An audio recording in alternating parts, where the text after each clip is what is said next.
তো আমি ফাইনালি যখন বিচের পাড়ে চলে আসি, এই হচ্ছে কক্সবাজার। আর ফাইনালি এই হচ্ছে বিচ। ফাইনালি কক্সবাজারের গর্জন, পানির আওয়াজটা যখন শুনতে পাই, পানির গর্জনটা যখন শুনতে পাই, তখন হচ্ছে মনের তৃপ্তিটা মিটে যায়। আর হচ্ছে তো ফাইনালি আমরা চিটাং শহর পার হয়ে কক্সবাজার রুটে উঠে পড়ি। তো কক্সবাজার রোডে ওঠার আগে হচ্ছে আমি বলেছিলাম যে আমার ক্যামেরার চার্জ শেষ হয়ে গিয়েছিলো। তো একটা হোটেলে বসে আমরা খাওয়া দাওয়া শেষ করি আর হচ্ছে আমার ক্যামেরাটা চার্জ দিই। আর ক্যামেরা চার্জ দেওয়ার পরেই আমি এই ভিডিওটা নিতে পারি, কিন্তু তখন হচ্ছে আমার মাইক্রোফোনটার সমস্যা দেখা দিয়েছিল। তো মাইক্রোফোনের কারণে আমার ভয়েসটা আসেনি। তো এটা হচ্ছে চিটাং থেকে কক্সবাজারের রাস্তা। এই রাস্তাটা হচ্ছে সিঙ্গেল ওয়ে, হ্যাঁ, একটু গাড়ি চালানোটা একটু কষ্টকর, কারণ হচ্ছে দুইমুখী গাড়ি চলাফেরা করে। তো সেই জন্য হচ্ছে এই রাস্তাটা অনেক কেয়ারফুলি ড্রাইভ করতে হবে। আর সেই সাথে হচ্ছে বাইক ড্রাইভ করতে করতে যখন কক্সবাজারের কিছুটা আভাস পাওয়া যায়, তখন হচ্ছে অনেক ভালো লাগে, কারণ হচ্ছে মনে হয় যে কাছে চলে আসছি, কক্সবাজারের কাছে চলে আসছি।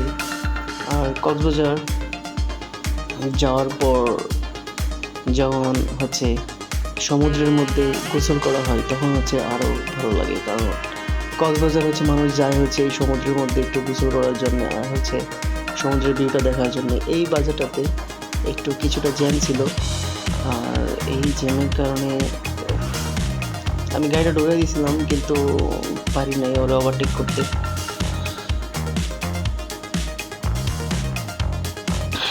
রাসেল ভাই চলে আসছে, ও আমার জন্য কী বলতেছিল স্মরণ ছিল না। ও বলতেছিল দাঁড়ানোর জন্য। আচ্ছা, সামনে ও বলতেছিল যে সামনে দাঁড়াবো। তো ঠিক আছে, সামনে দাঁড়াই। তো এইখানে আমরা একটু দাঁড়াইলাম, দাঁড়ানোর প্ল্যান করছিলাম যে আমরা দাঁড়াবো এখানে, কিন্তু পিছনে যারা আছিল ওদের জন্য একটু দাঁড়াইতে হইলো। তো দাঁড়ানোর সাথে সাথেই দেখি ওরা চলে আসে, তো সেই জন্য আর এখানে বেশি ওয়েট করা হয় না। আর এই রাস্তাটাতে যখন আমরা এখানে দাঁড়াই, তখন হচ্ছে আমাদের এই যে পিছনে সবাই চলে আসছে। তো সেই জন্য সবাইকে বলতেছিলাম যে তোমরা আগাও, দাঁড়াবো না, এখানে লেট করবো না। তো সেই সাথে সাথে আবার বাইকে উঠে পড়ে আবার একটা টান্দির আসলে কি বলে যাওয়ার জন্যে। তো আমাদের একটা প্ল্যান ছিল যে আমরা একটু দাঁড়াবো, রেস্ট নেবো, একটু চা পানির বিরতি দিয়ে তারপর হচ্ছে আবার বাইক ড্রাইভ শুরু করব। তো রাসেল ভাই কী যেন করতেছিল, তো তার জন্য একটু অপেক্ষা করতে হলো। ও কারণ হচ্ছে ওরে ছাড়া একা বাইক টাইম দিলে আমার একটু আনইজি ফিল হয়। তো সেই জন্য হচ্ছে ও রেডি হয়ে যায়, আর রেডি হওয়ার সাথে সাথে আমরা আবার বাইক চালানো শুরু করি। কক্সবাজারের এই রাস্তাটা যারা আসবেন প্রথম অবস্থায় একটু কেয়ারফুল ড্রাইভ করবেন, কারণ সিঙ্গেল ওয়ে রুট, সেই জন্য হচ্ছে একটু সতর্কতার সাথে চালাইতে হবে, কারণ সামনে থেকে গাড়ি আসবে, আবার পিছন থেকে গাড়ি ওভারটেক করা। তো সব কিছু ফলো করে আপনাকে বাইকটা চালাইতে হবে। লুকিং গ্লাসটা অবশ্যই মাস্টবি ফলো করতে হবে। লুকিং গ্লাস ফলো করলে আর হচ্ছে ফ্রন্ট সাইডে একটু ফলো করে কেয়ারফুলি চালালে তখন হচ্ছে আর কোনো সমস্যা হবে না আশা করি। তো সেই সাথে হচ্ছে আমি আর রাসেল ভাই হচ্ছে আস্তে আস্তে আগে থাকি, ওদেরকে ধরার জন্য একটু হার্লি ড্রাইভ করি, একটু জোরে চালানোর চেষ্টা করি। কিন্তু রাস্তাতে যে পরিমাণ গাড়ি ছিল, সেই জন্য হচ্ছে আর আমরা জোরে গাড়ি চালাইতে পারি নাই। বিকালটা হয়ে গেছিলো প্রায়। তো সেই জন্য হচ্ছে আমাদেরকে অনেকটা আস্তে আস্তে চালাইতে হয়। এই যে বাসগুলো দেখেন কতটা বেপরোয়াভাবে চলাচল করে, আর মানুষজন তো আছেই, আর সেই সাথে হচ্ছে সিএনজি অটো এগুলো তো আছেই। এই সিএনজি আর অটোগুলো হচ্ছে সব রাস্তার জন্য হচ্ছে বিপজ্জনক, প্রত্যেকটা রাস্তাতে বাইকারদের জন্য হচ্ছে বিপজ্জনক। তো সেই সাথে অবশ্যই আমাদের সবাইকে ফলো করতে হবে, খেয়াল করে চালাইতে হবে, অবশ্যই সতর্কতা অবলম্বন করে চালাইতে হবে বাইক। এই রাস্তাতে আমি আরও বেশ কয়েকবার এক্সপিরিয়েন্স আছে, এই রাস্তাতে আমার বাইক চালানোর অনেক বেশ কয়েকবার এক্সপিরিয়েন্স আছে। কিন্তু এক্সপিরিয়েন্স থাকলেও হবে না ভাইয়া, কিন্তু আমাদের ফলো করতে হবে যে আমাদের পিছন থেকে কোনো গাড়ি আসতেছে কিনা, বা সামনে থেকে কোনো গাড়ি আমরা সামনে যে গাড়ি ওভারটেক করতে যাবো সেই অবস্থায় সামনে থেকে কোনো আবার গাড়ি চলে আসতেছে কিনা, এরকমের কিছু একটা, এরকমের সব কিছু আমাদের ফলো করে চলতে হবে, কারণ হচ্ছে সেফটিটা আমাদের ফার্স্ট। কারণ সেফটি সহকারে যখন আমি বাইক চালাবো, এই যে দেখেন একটা গাড়ি এইখানে রাস্তাটা এই পার থেকে ওপারে যাচ্ছে, এই সমস্ত জিনিসগুলো হচ্ছে আমাদের সবসময় ফলো করতে হবে, কারণ তা না হলে আমাদের অবশ্যই কোনো একটা বিপদের সম্মুখীন হতে হবে। আর আমি যতই কেয়ারফুলি গাড়ি চালাই না কেন, আমি যতই সতর্কতা অবলম্বন করে চালাই না কেন, আমার সাথে থাকা যে ইগুলো আছে, আমার আশেপাশে থাকা যে গাড়িগুলো, ওরা তো ওদের মতো করে চালাচ্ছে, ওদেরকে যদি ফলো না করি, ওদেরকে যদি খেয়াল না করি, তাহলে হচ্ছে আমাকে অবশ্যই কোনো একটা বিপদের সম্মুখীন হতে হবে। কারণ পিছন থেকে একজন বেপরোয়া গাড়ি চালিয়ে আসতে আপনাকে পিছন থেকে হয়তো ধাক্কা দিতে পারে।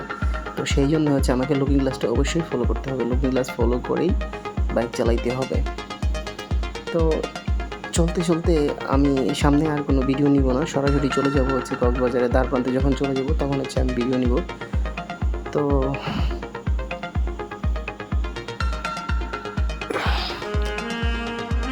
ফাইনালি যখন আমি কক্সবাজারের দ্বার প্রান্তে চলে যাই ডলফিন মোড়ের কাছে, আর দূর থেকে আমার চোখে পড়তেছে ডলফিন মোড়টা, কিন্তু হচ্ছে ক্যামেরাতে ধরা পড়তেছে না। আর এই ডলফিন মোড়ে সবসময় হচ্ছে জ্যাম থাকে, কারণ হচ্ছে টেকনাফ যাওয়ার জন্য যে গাড়িগুলো আছে, ওই গাড়িগুলো এই দিক থেকে ঢুকে বাম দিক দিয়ে চলে যায়, আর সেই জন্য হচ্ছে এই রাস্তাটাতে অনেকটা জ্যাম থাকে। আর এই জ্যামের মধ্যে আপনাকে অবশ্যই পড়তেই হবে।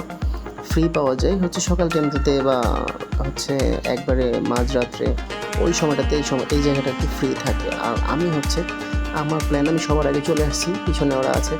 তো আমার প্ল্যান হচ্ছে আমি সরাসরি আগে হচ্ছে যাব সমুদ্রটা দেখার জন্য, আমার এনার্জি রিফিল করার জন্য। তো সেই জন্য আমি হচ্ছে এইখান থেকে সরাসরি সোজা চলে যাব বিচের পাড়ে।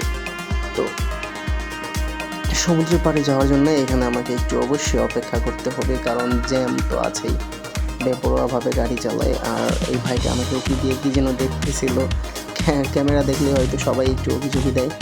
তো আমিও দেখতেছিলাম আশেপাশে অন্য কেউ আছে কি না। পাশের যে ভাইটা ছিল, গাড়িটা জোস ছিল একদম। আর এই সামনে যে একটা গাড়ি আছে, এই গাড়িটা যদি আমাকে ক্রস করতে পারে, তাহলেই হচ্ছে আমি ওদেরকে ওভারটেক করে সামনের দিক চলে যেতে পারবো। তো সেই জন্য হচ্ছে আমাকে লং টাইম এখানে একটু অপেক্ষা করতে হয়। তো এই গাড়িটা চলে যাচ্ছে, তো ভাইয়াটা বারবার আমার ক্যামেরার দিকে তাকাচ্ছিল। আর হচ্ছে আমিও চিপা দিয়ে ঠাস করে ঢুকিয়ে দিই, কারণ হচ্ছে আমার আর সহ্য হচ্ছে না। এই ট্রাফিক ভাইটা এখানে কী করতেছে বুঝতেছিলাম না কিছু। তো আমার আর সহ্য হচ্ছে না। এই আমার কয়জন দেখেন কী অবস্থা। এই অটো রিক্সাগুলো হচ্ছে সারা বাংলাদেশে এখন ছেয়ে গেছে। তো সারা বাংলাদেশের প্রত্যেকটা পথেই হচ্ছে এই অটো রিক্সা আছেই। আর এই অটো রিক্সা অবশ্যই আপনাকে বাইক ড্রাইভ করার ক্ষেত্রে পেইন দিবে, এটাই স্বাভাবিক। আর ফাইনালি যখন আমি বিচের পাড়ে যাওয়ার ট্রাই করি, তো সেই জন্যে হচ্ছে আমাকে এদিক থেকে ভিতরে ঢুকতে হবে। তো সামনে যাচ্ছিলাম, আর হচ্ছে আমাকে সামনে ঢোকার পরে আমাকে বলতেছিল যে ভাইয়া ভিডিও করতেছে। হ্যাঁ, ছোটরা কথা বলতেছিল যে ভাই ভিতরে ঢুকতে দিবে না, ভিতরে যাওয়া যাবে না। আমি তখন ওদেরকে বলি যে ভাই আমি একটু বিচের পাড়ের ভিডিওটা নিয়ে তারপর হচ্ছে চলে যাব সাথে সাথে, হ্যাঁ বেশি লেট করবো না।